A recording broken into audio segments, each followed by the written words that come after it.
1, 2, 3. Let's go. All right. Raining. All right.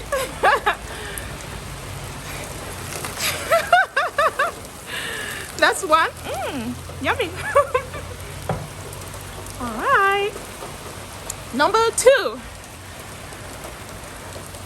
Ooh. A little cold. Still yummy. Number 3.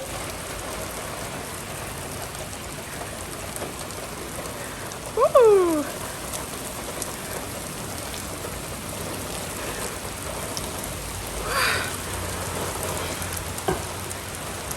All right, let's see if the Swig did its job.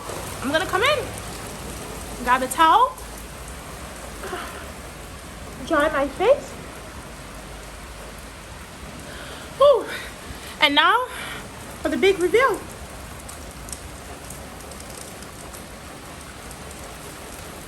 Let's look at the Swig.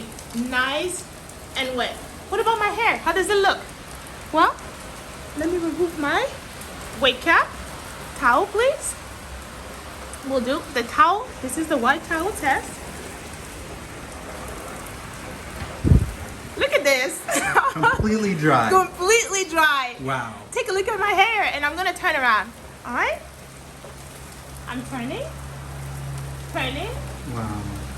Turning. Completely dry. Turning. Look at this. My natural hair is completely dry, and the Swig is completely wet. Let me show you. It's thanks to the Swig cap. The Swig cap is amazing. It's water resistant, it's breathable, it's comfortable, so I can have fun and still keep my hair dry. I say this is a win.